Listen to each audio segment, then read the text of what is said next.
Well, let me see what I can do to expand my video here. Good morning. Good Friday morning. Right in the middle of June, or pretty near. It's the 14th of June, 2024. And I am being alerted here on my phone. Excuse me for a moment. Let me see if this is anything that would require me being torn away from you this morning. I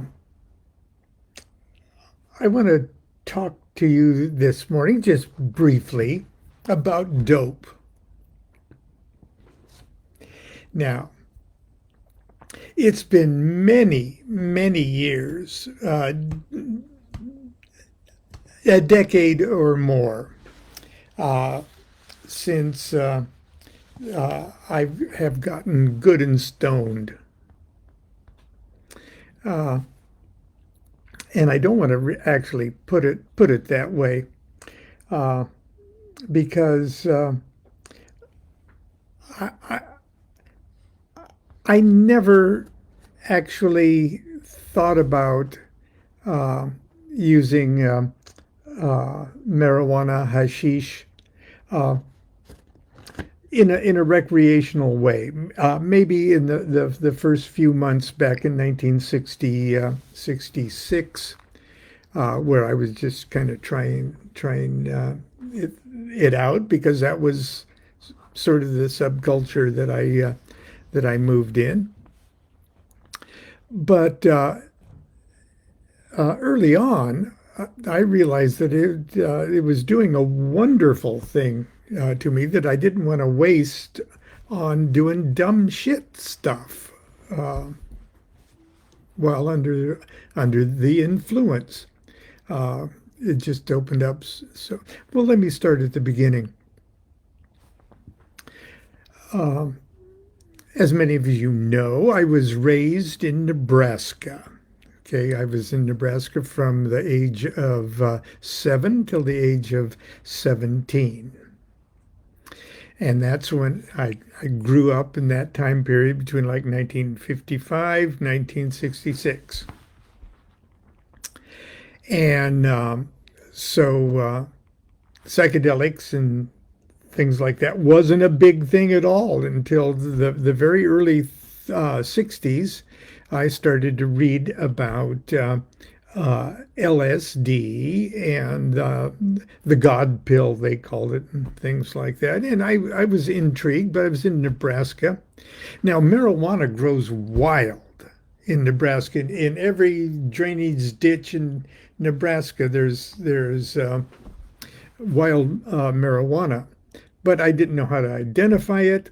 And from what I heard from people that tried to stick it in their corncob pipe, it was just terrible. It barely even smelled like what we would know today. It smells like. In other words, it was weak, terribly ineffectual, and harsh. Okay, so it wasn't proper as a sacrament. Okay, but I never tried it even in Nebraska. But I was intrigued by this God pill thing that I was reading about in Look and Life magazine, and I swore that that when I moved back to California after I graduated from high school, if the first time I get the opportunity to take that God pill, I'm going to do it. Well, I moved in for a couple months with my older brother and his wife in Costa Mesa, California, where I was enrolled in college at Orange Coast College, where I majored in drama. Okay, and of course I was a musician since I'd been 14, and I was going around and trying to play in saloons and things like that. Uh, I mean, right away. And my brother was a sort of an outlaw motorcycle guy, or he had a job. He was a machinist, but he was a hard drinking, um, chopper riding uh, guy. And he said, "Hey, you gotta smoke some pot, man." Reefer, he even called it in those days. And I said, "Sure." And we went to this bar in Santa Ana, okay, kind of a rough part of town. Mostly, it was the black section of town, and because he knew the bartender and everybody, hey, biker guy, Um, he says, "My brother, he'd like to try some pot." And they go, "Shh." They look around and they take my brother into the restroom, and I'm sitting there at the bar, 17 years old. And my brother comes back out, and says, "Hey, thanks." And we go home, and they are so thin. Okay, it was almost toothpick thin. If it was mostly paper, mostly zigzag. Okay, and so he showed me how to do it. And you go, and you hold it, then you hold it. Okay, yeah. Okay, then I tried it. And I smoked cigarettes at the time. I'd been smoking. Yeah, I was in a band. We all smoked cigarettes. And so I didn't cough or anything. It just seemed pretty lightweight compared to the Camels I was smoking. And I held it for a while and blew it out. And it was mostly the papers smoke, but I smelled a little bit of it, and it was very pleasant. Nothing happened. And we finished off that one joint, and he said, "Well, what do you think?" I said, "It's not working on me." So we smoked the other one, and it still wasn't working on me. And I said, "What is the big thing about this marijuana thing?" The reason I didn't think I felt anything was because it was such a natural, familiar feeling that I got many times a day, but especially after like I exercise, or when I used to swim a lot at the Pawnee Park pool. And when I'd come out after swimming and holding my breath and everything, I had this kind of groovy feeling. This came from exercise and how the blood was going to my head. It was natural. And after a few more experiments, and then of course I fell in with musician friends and got a little better quality and a little better. I said, but it's still that same feeling. It's very natural. But now I get it. It happens after I do that, and I fall into this natural. And then it got not only intro. Everybody else was saying, "Hey, it makes you hungry and giggle." No, but I'm hungry and I giggle all the time. So that wasn't a big thing.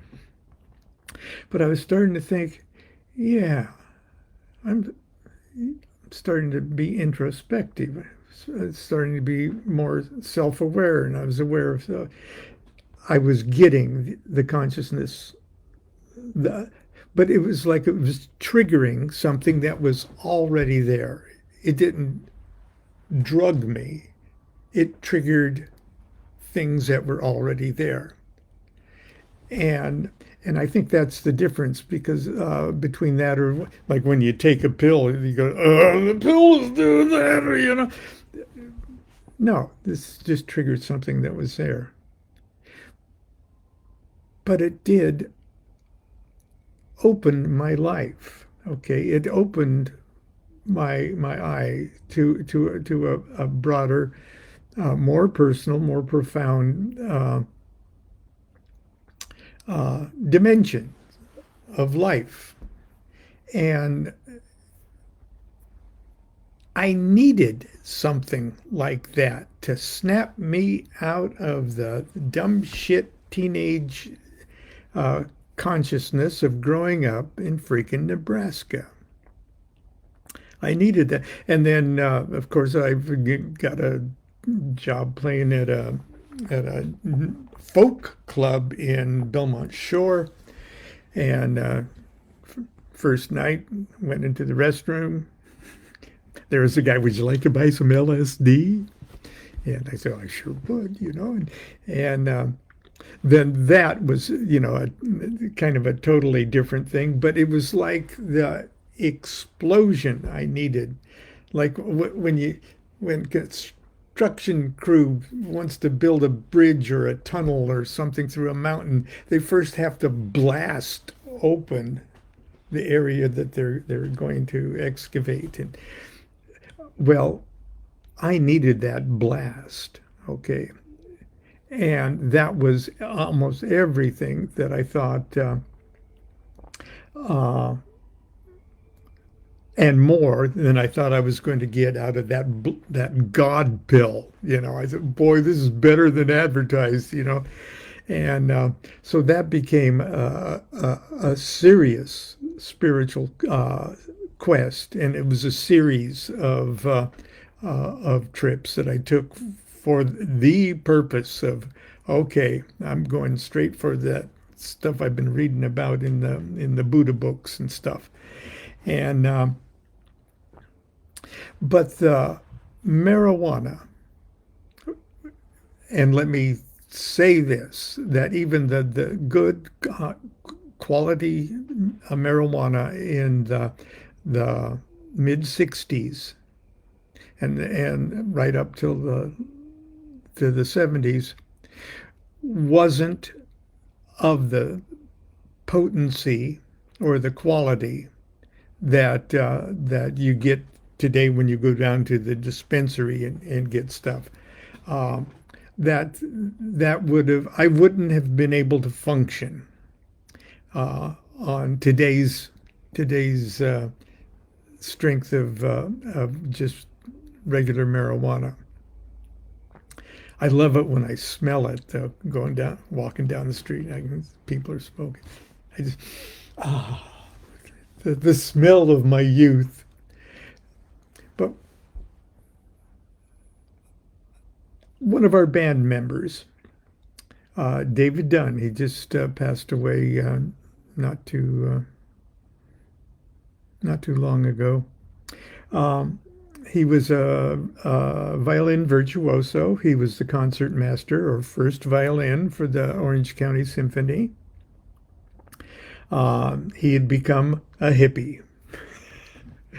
Actually, we met him up in Oregon. Okay, uh, when we all reassembled back in Southern California and got the record contract and everything else. So my partner and I were throwing a band together, and this guy was a concert violinist, and we needed a bass player though, and uh, we're a folk genre group, so we needed like a stand-up bass player, and we were talking to David and asked him. I said, "Well, it's just a big violin. It's tuned like a violin, you know, only really deep. You want to be you want to be our bass player?"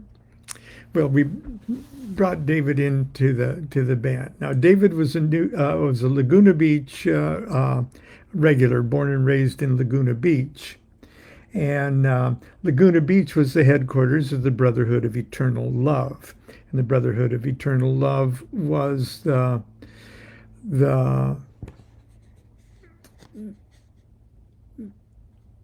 the culture around Dr. Timothy Leary.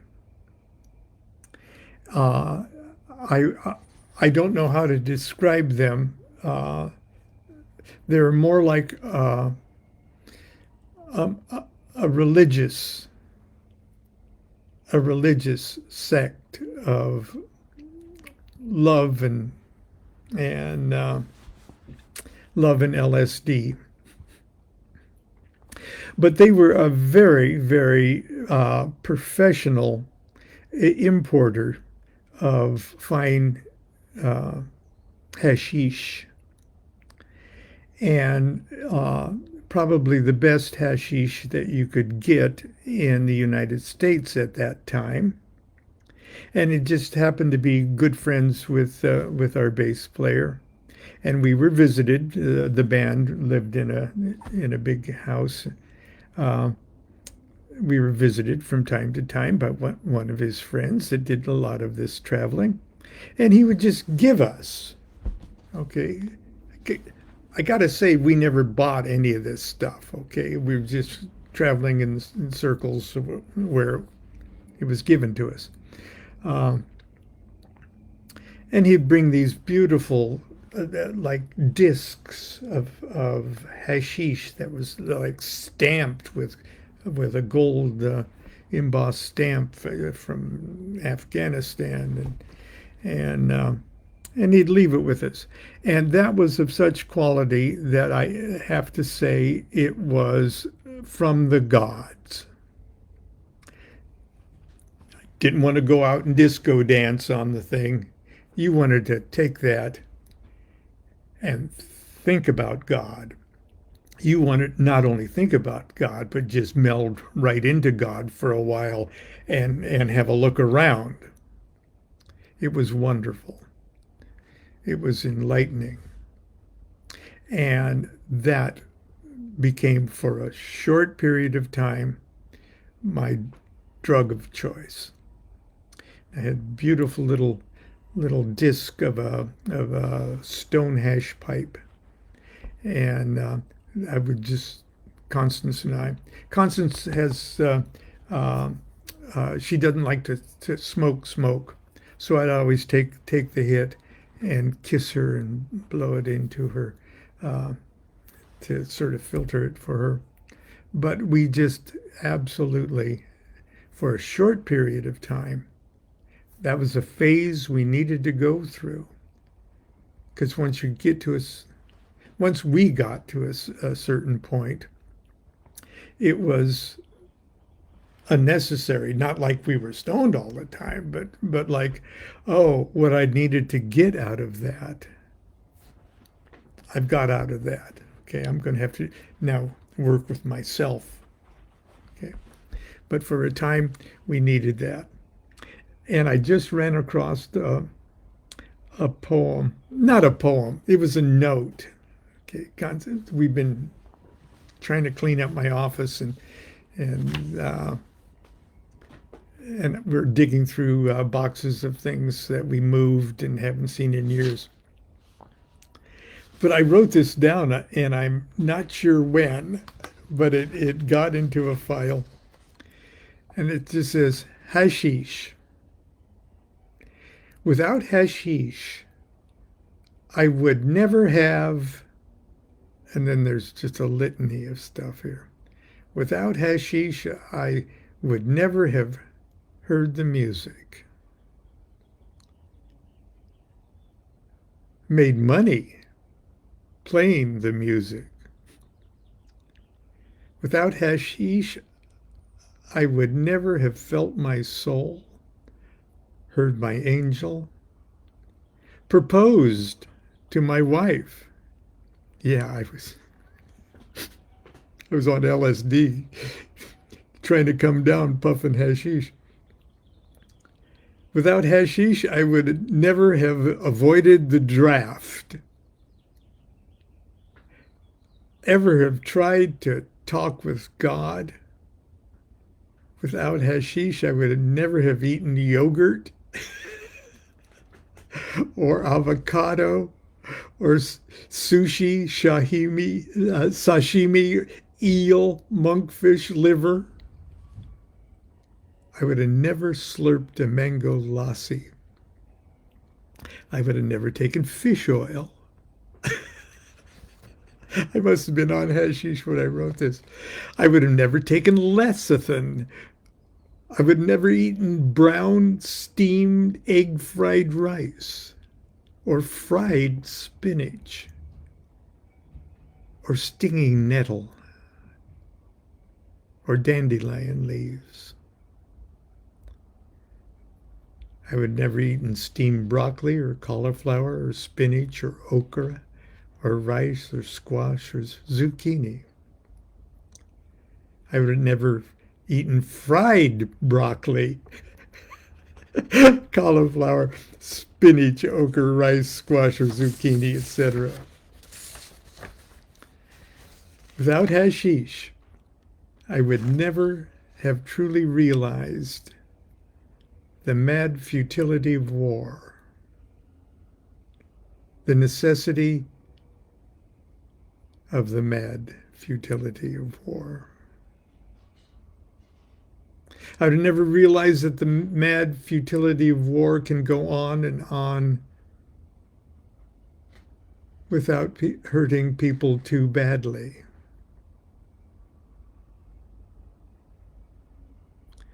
I would have never realized how much I hate myself, how much I love myself, how much I hate the fact that it doesn't matter, how much I love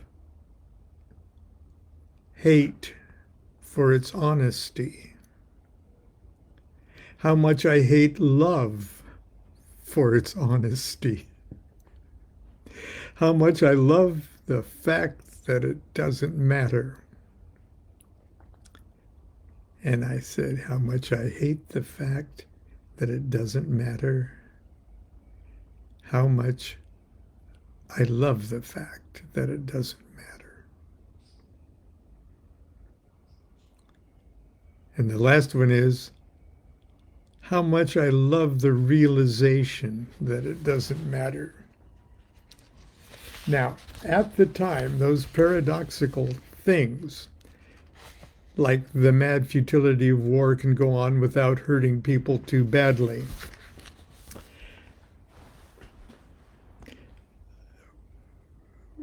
was the realization of the continuity of the consciousness, is not limited to or can be permanently encapsulated by any one monad of existence. In other words, it's the same thing Krishna was telling Arjuna in that wonderful dialogue in the Mahabharata or the Bhagavad Gita, where he says, look, I'm in the battle of life here, and these are my relatives. They're all me. It's like I'm fighting myself. And Krishna said, hey, you're not really hurting them. Okay, he didn't really mean you're not hurting their bodies and this is not a terrible thing to do and everything else. He's saying ultimately the them that you think is them is not them. You can't hurt that one because that one never dies. Okay, that one's always on. So it's things like that. And just for a moment, that was the litany that came pouring out of me. I have to say that I know many of our friends and acquaintances and people I just meet are regular visitors to the dispensaries and the edibles and things like that. And but I don't do that, okay, anymore. Now when I do it, because it's almost like a knee jerk when I'm and people are passing a pipe around or something, I say, sure, and I'll go, no, right now this is getting in the way, okay. And I've always been lucky to have the discernment of when it is opening me up and when it is getting in the way. And at the moment, much as I enjoy the social aspect of and the aroma and the delicious perfume of good hashish, it's just getting in the way.